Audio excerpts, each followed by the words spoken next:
150 peixes. Daí ele fala que pescava ali 150 peixes por dia, o pescador fala pro empresário.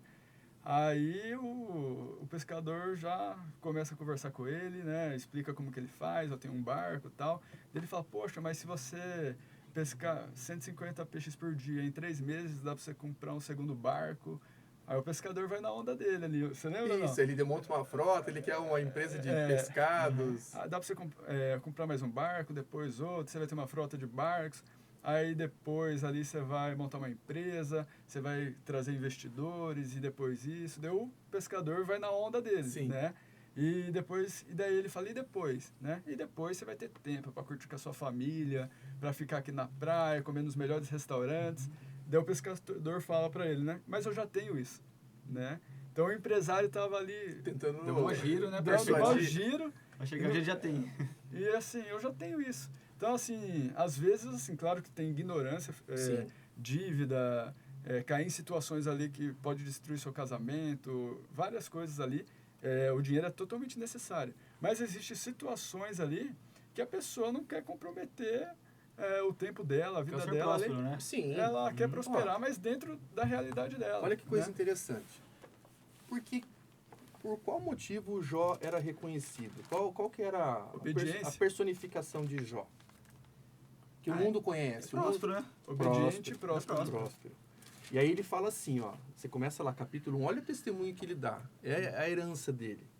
Ó, havia um homem na terra de Uz, cujo nome era Jó. Homem íntegro, né? Reto, temente a Deus e que se desviava do mal. Princípios, né? Nasceram-lhe 7 filhos e 3 filhas. Depois que começa a falar que possuía tantos cavalos, tantos camelos, tantos bois. As pessoas olham, família. Nossa, restituiu o dobro. E aí o pessoal vai nessa vibe aí de, não, o senhor vai restituir o dobro. Só que Jó tinha um princípio. Às vezes a pessoa quer ter as posses, a pessoa quer ter condições financeiras, mas primeiro, ela não estuda para isso. Ela acha que é alguma coisa que vem de fora para dentro. Vocês administram escolas de inglês. Vocês aprenderam inglês como? Tomou um comprimidinho e começou a falar em inglês? Não. Vivendo o processo ali, Processo. né? Vocês foram estudando, se aperfeiçoaram, a parte administrativa. Então, muitas vezes as pessoas começam a colocar riqueza, prosperidade num patamar que ela não tem condições. O insensato, que adianta o insensato comprar conhecimento se ele não tem sabedoria? Sabedoria é diferente de conhecimento. Sim. Você pode pegar um cara mega inteligente, passa nota 10 em todas as matérias na faculdade, entra na federal. O cara ele não tem percepção que às vezes tem gente do lado dele passando necessidade e ele nem para falar se está precisando de ajuda. Não, só pensa nele, né? Ele só pensa nele. Ele não tem sabedoria.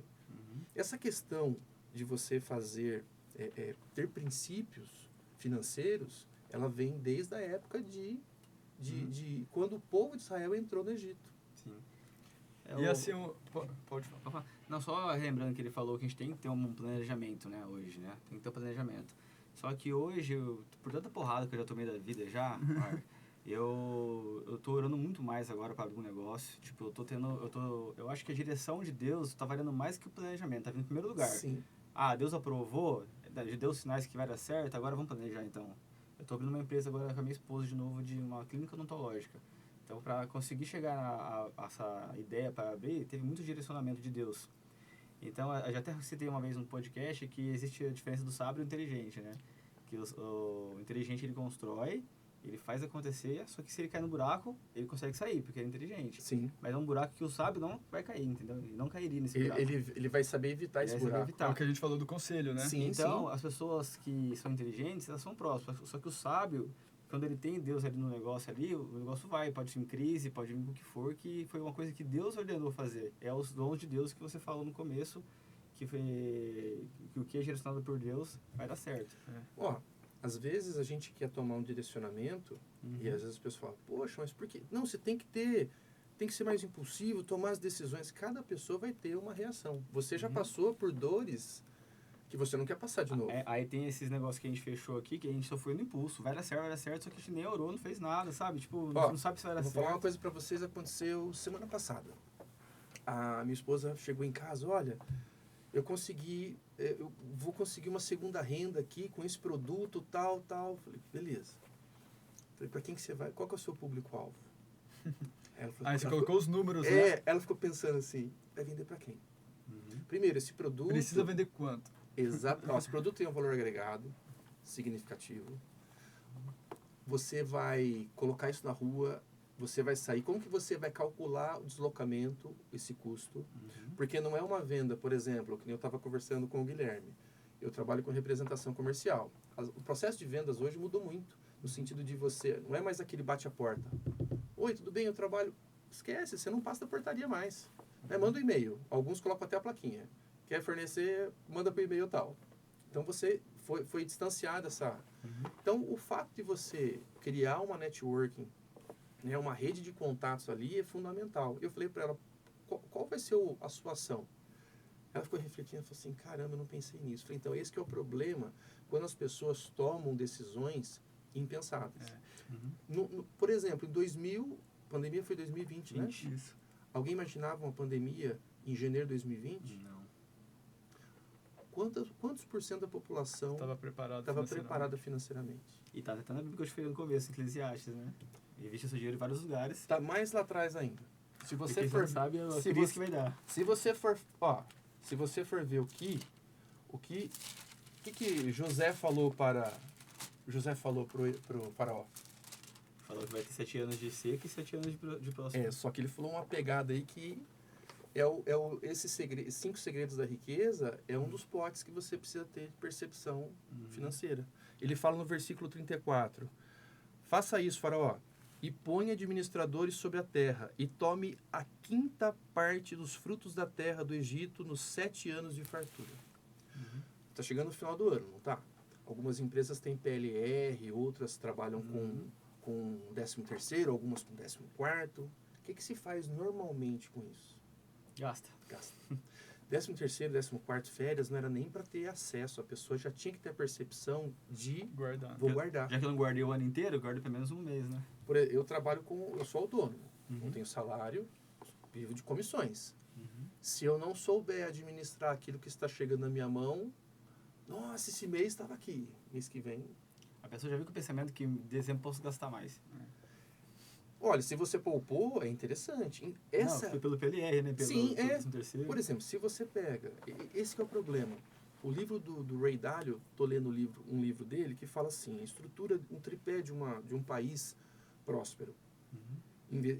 Investimentos na educação, escola, investimento forte, cultura, a cultura de um país tem que ser forte, e empreendedorismo. Sim. Só que as pessoas acabam se firmando e se estribando no quê? Benefício. Quais são os meus benefícios? Sim. Um país que não tiver uma visão empreendedora, cheio de startups, com ideias, criações, não é que a pessoa ela vai sair do emprego dela e vai se tornar um autônomo. Mas, quando você vive dentro desse processo autônomo, você começa a ter a percepção, eu preciso me planejar melhor. E essa questão que o Fernando falou de colocar na mão de Deus ali um desejo, né? Uma Sim. vontade é importante demais. Falando do Brunet, ele tem que até fazer uma raça Brunet depois aí no podcast. Ele fala o que aconteceu com ele, que dá pra gente pegar vários pontos, né?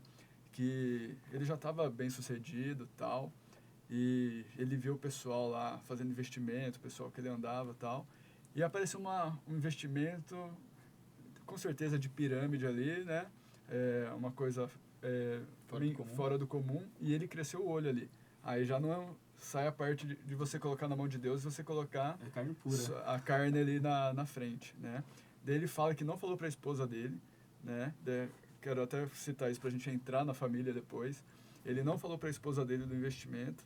Ele foi simplesmente no banco ali para fazer o depósito. Golpe, né? Sim. E chegou no banco, cara, como eu queria fazer investimento, o investimento não ia, tal. Um dos maiores bancos aí da América,